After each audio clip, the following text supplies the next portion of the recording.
Mesdames et messieurs, bonsoir et merci de nous retrouver de nouveau pour cette session informative du soir sur la télévision Maranatha Bénin. Voici le sommaire. À Cotonou, il n'est plus rare de croiser à chaque coin de rue des cafétérias. Ces espaces poussent comme des champignons redessinant peu à peu les habitudes de la population urbaine.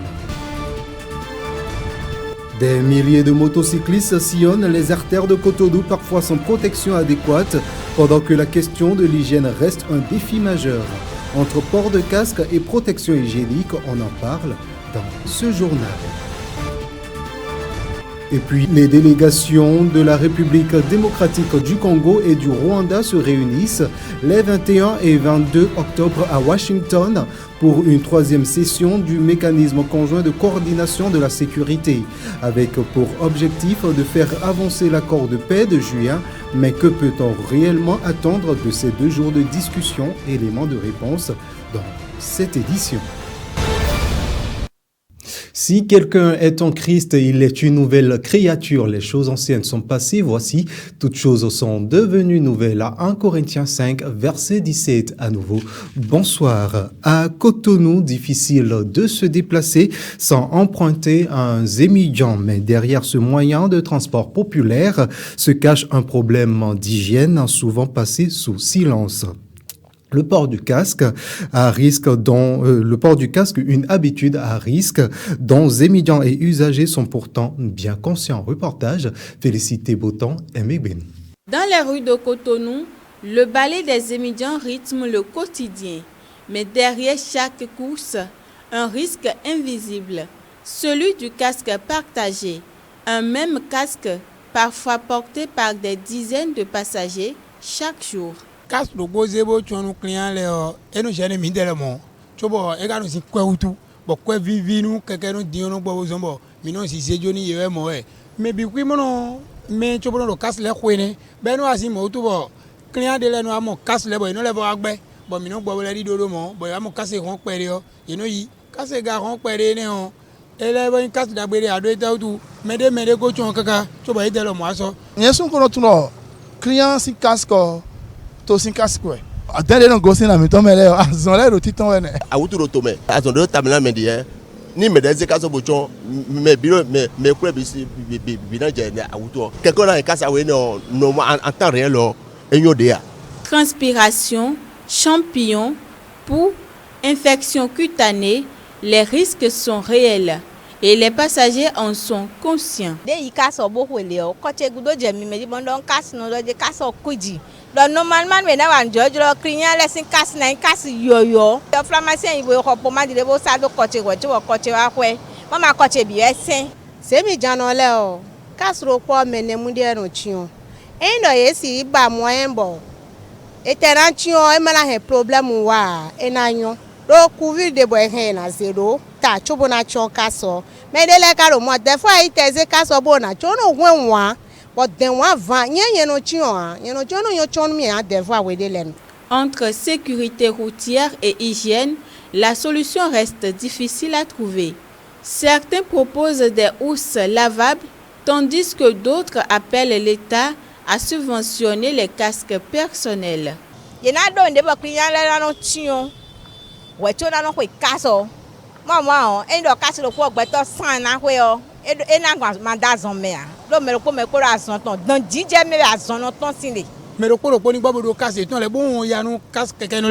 serait un peu mieux.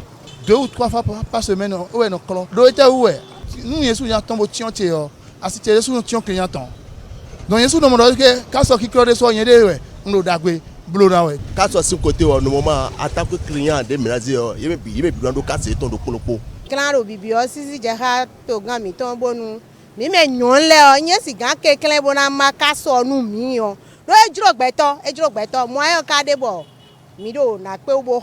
Protéger sa tête sans mettre sa santé en danger, un équilibre à trouver pour que le casque reste un symbole de sécurité et non de contamination.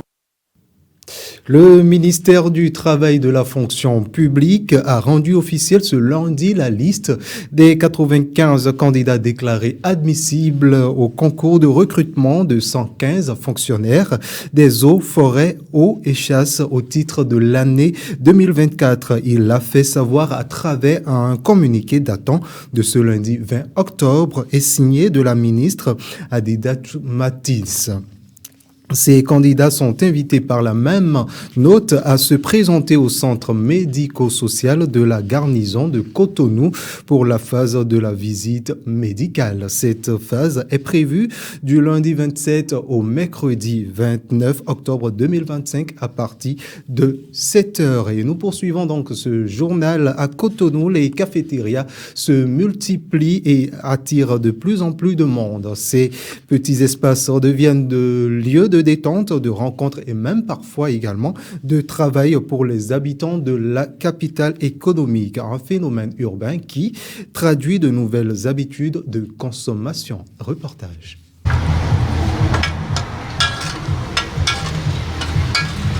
À Cotonou, les cafétérias deviennent de plus en plus présentes dans les quartiers. Ces espaces souvent simples mais accueillants attirent chaque jour des clients de divers horizons. Dans la matinée comme en fin de journée, certains viennent pour prendre leur petit déjeuner. D'autres préfèrent y passer quelques instants pour discuter entre amis ou collègues. Des fois, des fois, tous les jours, nous et nos tourments. Mais ni attend à voir que cafétéria et na ya au bloc café na we. Abis paiti we azon et no ya au boulot na me e kanonyon e doké et no bleu mononyon non. Nous des zones nyon wana cafétéria yo aboa dunne. Ko vai so de buba afi ora ya mo no du bona bona mo ya mo de me. De no bloc mo no me no jecheji. E we so mo no fonte we bona wa fi. Cafétéria là c'est un peu abordable plus que t'asseoir et manger, aller manger à la maison là. Ça là quand tu es préoccupé là, tu prends ça et tu vas encore au boulot. Très vite, c'est rentable et c'est moins cher. Pour les gérants, l'objectif est clair, offrir un lieu convivial à sa clientèle, mais aussi propose des mets variés. Ici, on prépare spaghetti, même pas du tout spaghetti seul. Il y a aussi coquillettes, indomie et les petits pois. Si le manger n'est pas bien préparé, nous ne sommes pas là. Donc, cela est très important. Et c'est à nous qui a droit de faire ça pour que les clients puissent venir pour manger et bien satisfaire. Sans prétention, les cafétérias s'imposent désormais comme des points de rencontre à Cotonou. C'est un mode de vie qui reflète une génération en quête de liberté, d'expression et de convivialité. Une autre brève dans ce journal, la Commission électorale nationale autonome a réagi hier aux accusations portées contre elle par le parti Les Démocrates dans un communiqué rendu public. La Sénat dénonce une campagne de désinformation visant à remettre en cause son impartialité et son intégrité. Elle précise que l'invalidation de la fiche de parrainage du député Michel Sodinou repose sur une ordonnance du tribunal de Cotonou et non sur une décision arbitraire.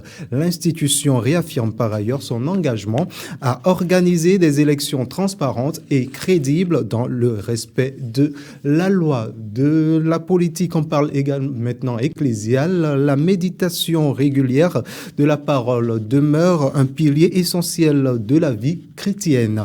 Dans cet extrait, le révérend pasteur Ferdinand Glaglanon insiste sur la nécessité d'en faire une pratique constante, gage de croissance spirituelle et de solidarité dans la foi. On suit le pasteur Ferdinand Glaglanon à ce sujet. Dans le psaume 1, David disait « Celui qui trouve son plaisir dans la loi de l'Éternel et qui la médite jour et nuit. » Donc il faut méditer la parole de Dieu jour et nuit. Tous les matins, tous les soirs. Il faut prendre une portion de l'écriture et questionner, réfléchir, approfondir la réflexion et en ressortir quelque chose de bien pour ta vie. Quand vous méditez la parole de Dieu tôt le matin, vous recevez vraiment des directives de Dieu.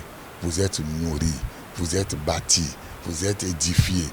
C'est-à-dire la parole de Dieu vient dans vos pensées et transforme aussi vos pensées pour que vous puissiez discerner quelle est la volonté de Dieu, ce qui est bon, agréable pour votre vie. Donc, en méditant la parole de Dieu, vous recevez la pensée de Dieu dans vos pensées. Et sûrement, cette pensée va vous orienter et va vous conduire à faire et à marcher dans la volonté de Dieu. Dans la page hors du Bénin, ce soir, nous parlerons notamment de la réunion des délégations de la République démocratique du Congo et du Rwanda les 21 et 22 octobre 2025 aux États-Unis. C'est l'actualité internationale est une compilation de Chimène Dossou Agboti Sahuyon. Les délégations de la République démocratique du Congo et du Rwanda sont à Washington ce mardi et demain mercredi pour évaluer l'évolution de leur coopération sécuritaire. Il s'agit de la 3e session officielle du mécanisme mis en place pour encadrer les engagements bilatéraux entre Kinshasa et Kigali. L'objectif principal est de rétablir la sécurité dans l'est de la RDC en proie à l'instabilité chronique et à la présence de groupes armés dans les forces démocratiques de libération du Rwanda FDLR. Lors de leur dernière session, les 17 et 18 septembre dernier, les deux parties avaient décidé d'actionner le concept des opérations à partir du 1er octobre. La réunion entre la RDC et le Rwanda des 21 et 22 octobre 2025 est censée faire progresser l'accord de paix signé en juin dernier sous l'égide des États-Unis. La réunion de Washington vise également à rétablir la confiance entre les deux voisins. Ces dernières semaines, les échanges ont de nouveau été marqués par une escalade verbale avec des accusations mutuelles de soutien aux groupes armés.